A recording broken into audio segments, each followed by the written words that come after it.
Nu er jeg i gang med at optage. Der, Undskyld. og jeg kan også se på min skærm, at optagelsen er begyndt. Ja. Så det er helt fint. Jeg har kigget på jeres problemformuleringer, og det I har sendt til mig, og nu flytter jeg lige billedet af jer, så sidder jeg lige og kigger på det, I har sendt til mig.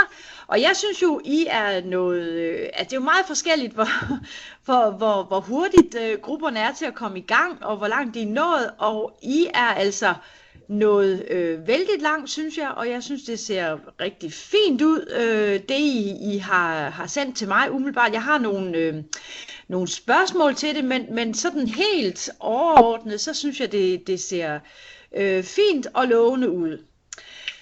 I har lavet en problemformulering, der hedder, hvordan har den socialpolitiske udvikling, indførelsen af aktivlinjen og i særdeleshed aktivloven, påvirket udøvelsen af socialrådgiverprofessionen i forhold til kontanthjælpsmodtagere? Hvilke menneskesyn afspejler aktivloven? Og når jeg kigger på opgaveformuleringen, nu går jeg lige ud og finder opgaveformuleringen.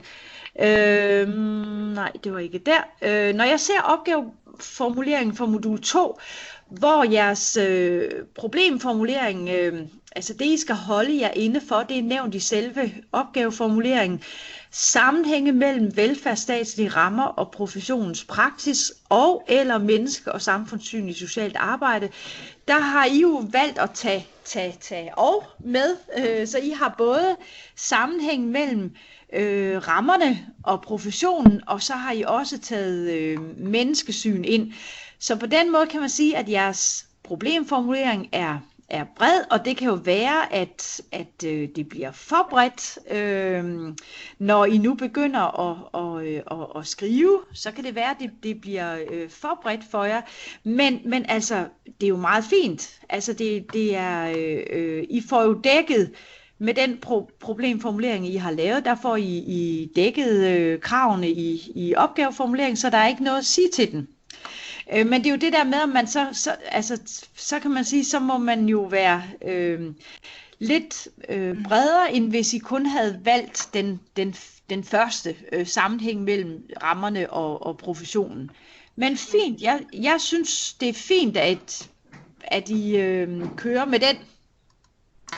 Men det vi havde den lige lidt op og vende, fordi at altså jeg sagde jo det der med menneskesyn for eksempel, altså hvis det er som værende den ekstra.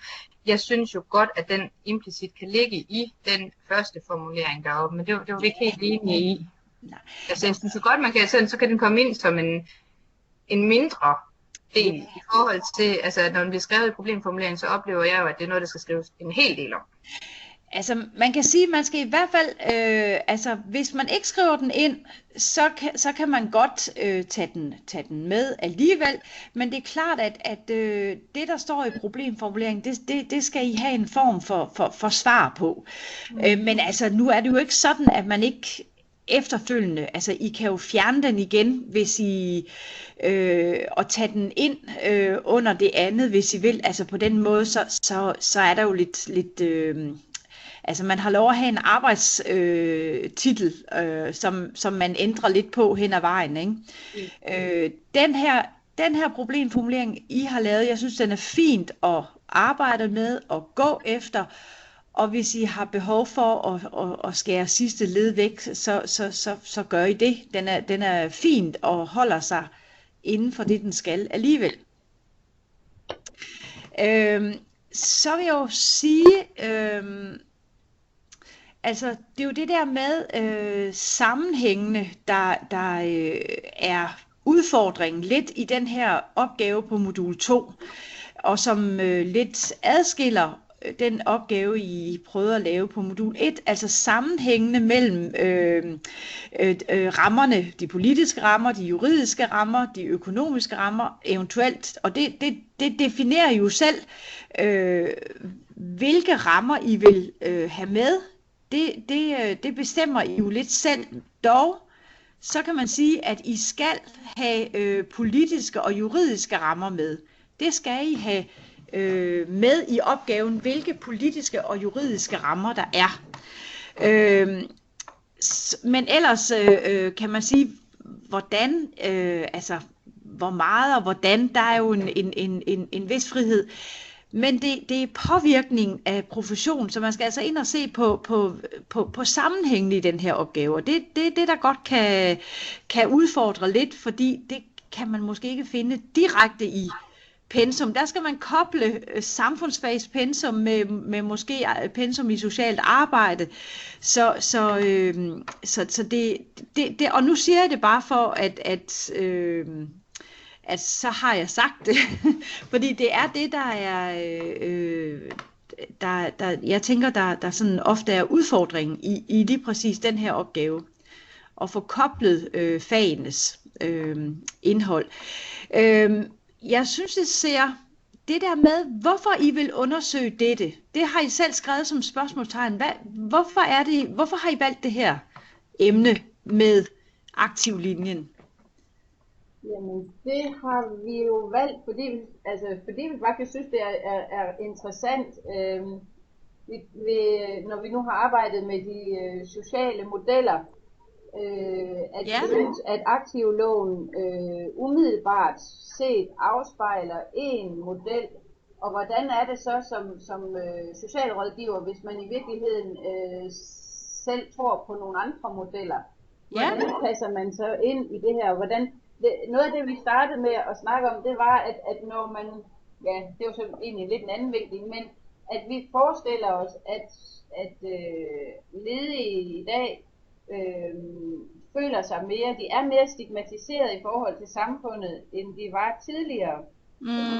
Og det vi så kom til at snakke om, det er, jamen har det så påvirket den, og hele den diskurs, der er i samfundet, har det så påvirket den måde, som socialrådgiverne skal møde en ledig på i dag? Tager de højde for det i deres kommunikation med de ledige?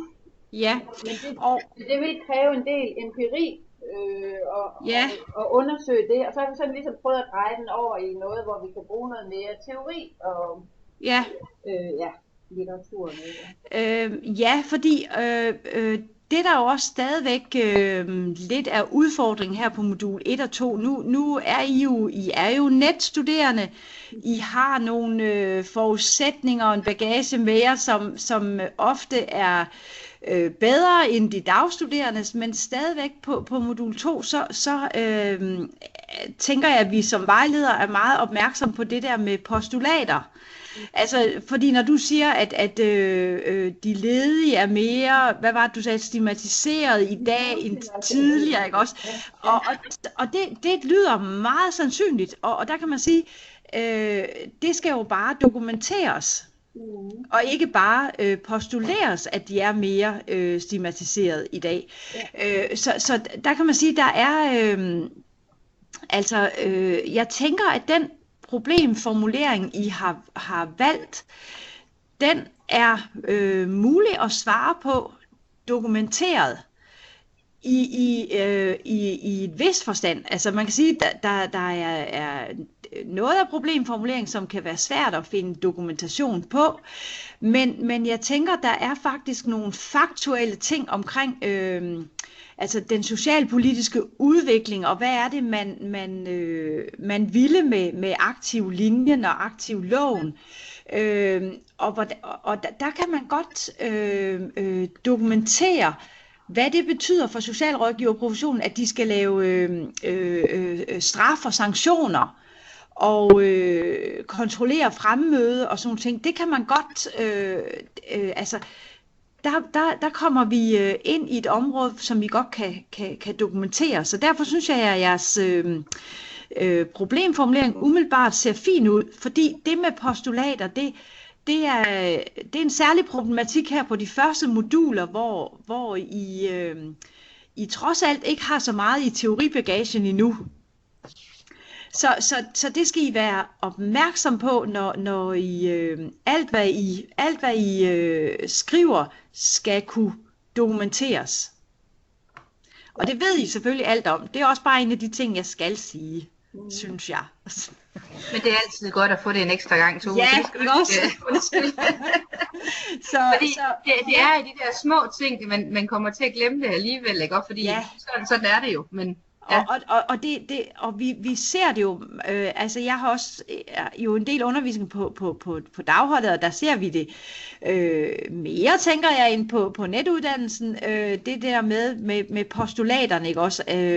Og et eksempel, det kunne være at skrive, at de ledige er mere stigmatiseret i dag, uden at man dokumenterer det med en eller anden form for undersøgelse. Ja.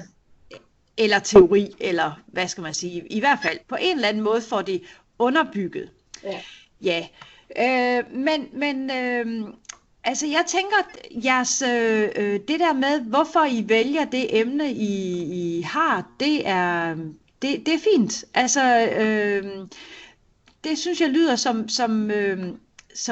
som en fin forklaring. Så hvad var det så lige? Jo, så tænker jeg lidt, I har også været ude i fluepraktik. Er det ikke rigtigt? Jo. Ja. Har I været i et jobcenter, nogen af jer? Ja. Og Ja. Vi har lidt talt om, at på en eller anden, jeg ved ikke om det kan gøres, men vi snakkede faktisk lidt om at inkorporere nogle indtryk fra den dag. Vi har samlet nogle meget markante indtryk fra den dag, som vi måske på en eller anden måde ville inkorporere enten i indhold, eller i, enten i indledningen, eller som et særskilt afsnit, som indtryk fra en dag i jobcenteret. Ja. Jobcenteret i Viborg, men det er vi ikke helt nået til afklaring med endnu, men der var nogle oplevelser, som vi synes var meget markante, og hvor vi synes, at aktiv linjen er blevet en meget integreret del, i hvert fald af ledelsesskibet på centret. Ja, okay. Jamen, men når jeg spørger, så er det fordi, at I kan jo godt bruge jeres fluepraktik meget aktivt i forhold til, hvis nu jeg lige går tilbage til jeres i forhold til jeres problemformulering, så står der det med, hvordan har den socialpolitiske udvikling påvirket udøvelsen af socialrådgiverprofessionen i forhold til kontanthjælpsmodtagere. Altså man kan sige, en ting er jo, hvordan påvirker politikken. Og det jeg siger nu, det er ikke noget I skal, det er bare I kan overveje det. Altså fordi man kan jo godt tage udgangspunkt i en konkret kommune, hvordan er organiseringen der, hvordan er de ledelsesmæssige forhold, fordi der kan jo være andre rammer, som påvirker socialrådgiveren konkret. Altså der kan være noget i den konkrete kommune, som er organisatoriske rammer, som påvirker ekstra stærk eller forstærker den socialpolitiske udviklingspåvirkning. Så det at tænke jeres fluepraktik ind og den konkrete kommunes forhold ind, det kan I overveje, hvis I har plads til det. Ja. Og ellers så kan man sige, så er I jo begrænset af plads, så det I skriver ind fra kommunen, tænker jeg jo, I skal overveje, at det er noget, enten er det eksempler på noget af det, I finder i teorien, eller også så skal I passe på med at bruge for meget plads på det i hvert fald, hvis ikke det er noget, I kan bruge aktivt i forhold til jeres problemformulering og besvarelsen af det. Ja, det er vi også enige om. Ja, men ellers så kan man sige, man kan virkelig sådan prøve at have det i baghovedet, når I læser jeres teori og anvender teori og analyserer på teori, jamen er der så nogle eksempler fra vores fluepraktik? Fordi det vil jo, det gør det jo kun stærkere. Ja. Må man godt benytte nogle udtalelser, der Det må man gerne, ja. Det må man gerne. Og så må man sige, det kan jo ikke blive sådan citater, men man kan jo skrive, at den socialrådgiver eller den ledelse, man mødte, gav udtryk for sådan og sådan. Jeg ved ikke, om I måske har slides fra besøget derude, eller noget af det, de har omtalt, kan I måske finde på kommunens hjemmeside. Der kan være nogle politikker, strategier, der er vedtaget, som I kan finde på kommunens hjemmeside. Altså, det er kun sådan for at sige, at det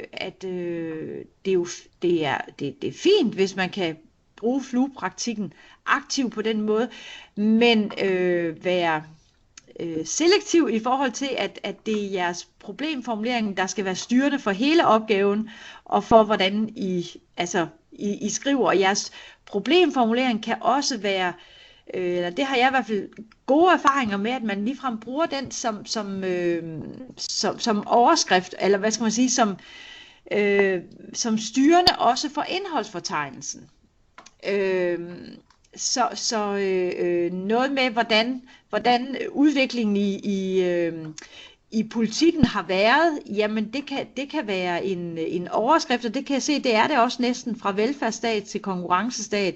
Ja, det er jo udviklingen i politikken, ikke? Men altså tænke problemformuleringen ind i strukturen i opgaven.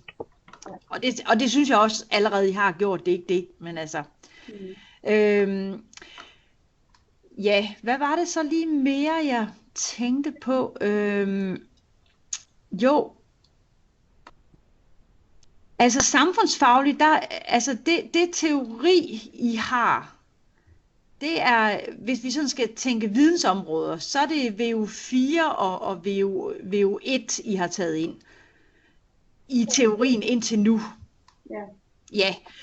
Og hvis vi skal tale jura ind, så kan man sige, jamen der er det jo først og fremmest, altså hvis I kommer til at bruge den konkrete fluepraktik til noget, ja, så kan man tale om reglerne for kommunens opbygning. Altså præsentere det, hvorfor har vi et jobcenter? Ja, det har vi, fordi det skal vi have efter, det er faktisk lovfastsat, at vi skal have et jobcenter. Det er der en særlig bekendtgørelse, som siger, at alle kommuner skal have et jobcenter. Men det kan man sige, det er jo... Altså det kan man godt under alle omstændigheder tage ind, uanset om I bruger den konkrete kommune eller ej, fordi det er jo også en juridisk ramme, at det er der beskæftigelsesindsatsen foregår. Og så er der jo hele opbygningen af kommunen, som kan være mere eller mindre relevant, alt efter om I bruger jeres fluepraktik til noget. Så kan man jo godt se på, hvad er det for et politisk udvalg, der har, som jobcentret hører under. Så der er hele det organisatoriske, reglerne for den organisatoriske opbygning af kommunen, som I kan omtale sådan kortfattet, ikke? Dernæst så er der jo sagsbehandlingsreglerne, og de har faktisk både de skrevne og uskrevne sagsbehandlingsregler har stor betydning i forhold til hele sanktionsproblematikken. Det at socialrådgiveren kan standse kontanthjælpen og foretage fradrag i kontanthjælpen efter aktivloven, der kan man sige, der har sagsbehandlingsreglerne stor betydning. Og kommunerne overtræder den, fordi hvis man træffer en afgørelse på baggrund af nogle oplysninger om, at borgeren er udeblevet fra aktivering, så er der altså partshøringspligt, fordi man kan ikke være sikker på, at borgeren ved, hvorfor at de bliver trukket i kontanthjælpen, hvad det er for nogle oplysninger, der bliver lagt til grund. Så der vil I både,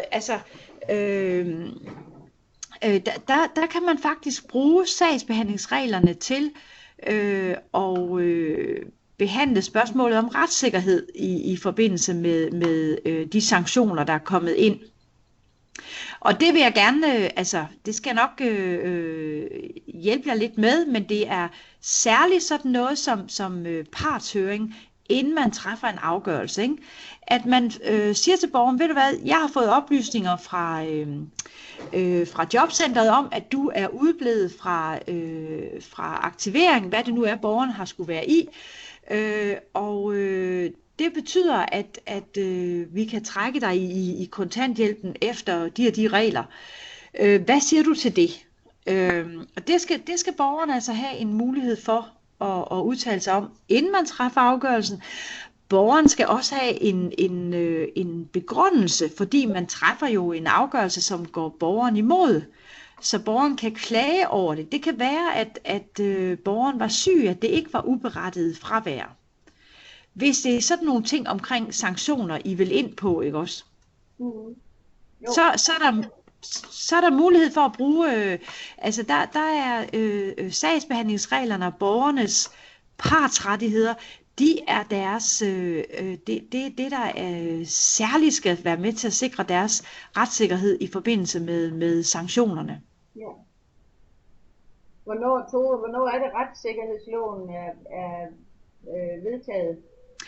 Altså retssikkerhedsloven er kommet ind i 98 sammen med altså bistandsloven blev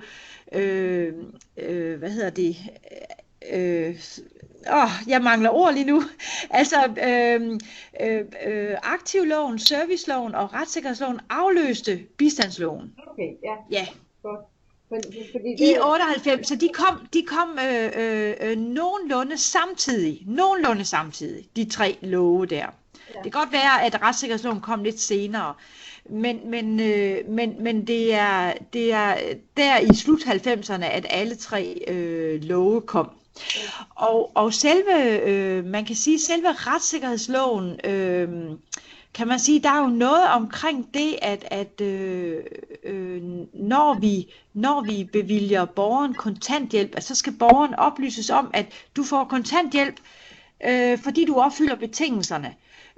Og du skal blandt andet stå til rådighed, og du må ikke have formue, og du må ikke få formue, du må ikke have indtægt, men også det med, at du skal stå til rådighed. Det er også en betingelse for, at du kan få kontanthjælp.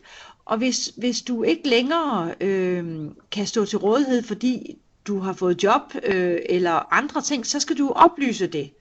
Fordi så stopper kontanthjælpen altså. Ja. Så retssikkerhedsloven har mest, tænker jeg, betydning for jer og jeres problemformulering i forhold til, at man fra starten skal vejlede borgerne om, hvad det er, der er betingelserne for at få kontanthjælp. Det er altså, at de står til rådighed og følger jobcenterets anvisninger. Og det er jo retssikkerhedslovens paragraf 10-12. Det er særligt retssikkerhedslovens paragraf 12 om den der orienteringspligt, vi har i forhold til borgeren, når vi bevilger en ydelse. Men vel også meget essentielt eller vigtigt med partshøringen i forhold til, hvis man vil sanktionere. Men partshøring, det er så forvaltningslovens paragraf 19. Nå. Ja, og men det er helt i orden. Altså, det er nyt jo, alting. Så man kan sige, det er faktisk, tænker jeg, meget reglerne i forvaltningsloven om partshøring og begrundelse i forhold til en afgørelse. Det at trække i borgerens kontanthjælp og stoppe kontanthjælpen også, kan der også være mulighed for. Det er en afgørelse, som går borgeren imod, som skal begrundes, sådan at borgeren kan se, om de skal klage over den til Ankestyrelsen. Ja. Så forvaltningsloven og offentlighedslovens regler om notatpligt og journaliseringspligt, ikke? Altså det skal jo være, hvad skal man sige, noteret ned i sagen, alt det der bliver lagt til grund, hvis socialrådgiveren, som trækker i kontanthjælpen, hvis hun har fået mundtlige oplysninger fra jobcentret om, at den her borger er udeblevet for aktivering, vi har bedt om en lægeerklæring, vi har ikke fået den, der er foregået sådan og sådan.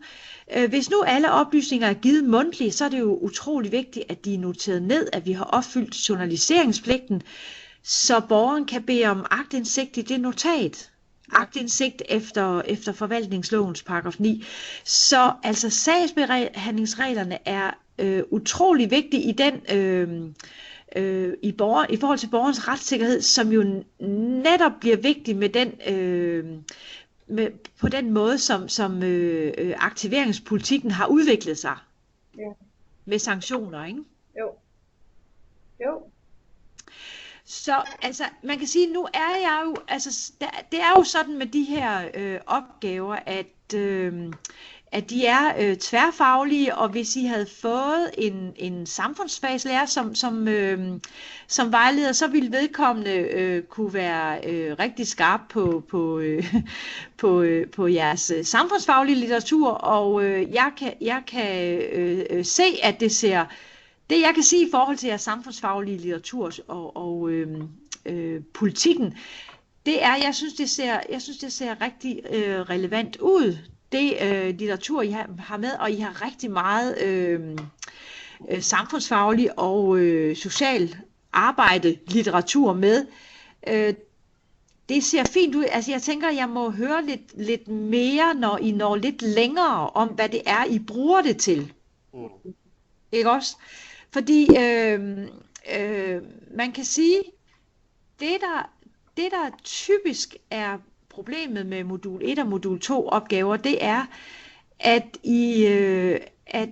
I som studerende er gode til at forstå en teori og gøre rede for den. Det der så er det vanskelige i forhold til den her opgave, det er at skære fra og tage det med, som er helt centralt i forhold til problemformulering, og skære det andet fra. Ja. Men jeg tænker også, at så for mig ser det ud som om, at I skal have sorteret kraftigt i den samfundsfaglige teori, fordi I har nogle opgaverammer, som altså er ret snævre, og det handler om, det er ikke altså jo mere jo bedre, men at I har tilstrækkeligt til at svare på den problemformulering. Ja. Jeg tænker også, vi har sådan lige lavet sådan lidt en brainstorm over, hvad det kan være for noget litteratur. Ja. I forhold til det. Så på den måde kan det også være, at vi automatisk kommer til at tage noget fra igen. Jo. Ja, så jeg tænker, de der afsnit, som sådan er mere redegørende, ikke? Dem skal man passe på, at de ikke tager magten fra opgaven, fordi så bliver der mindre tilbage til det svære og til det gode, der hvor man forsøger analysen simpelthen, ikke? Så jeg synes i hvert fald, det ser ud som om, at I har fint med litteratur at dykke ned i forhold til politikken. Ja, ellers skal jeg lige se. Altså i forhold til lovgivning, så kan man sige, så kan man jo få meget ud af at læse lovforarbejderne til den oprindelige aktivlov. Og dem ved jeg ikke, om I har fat i.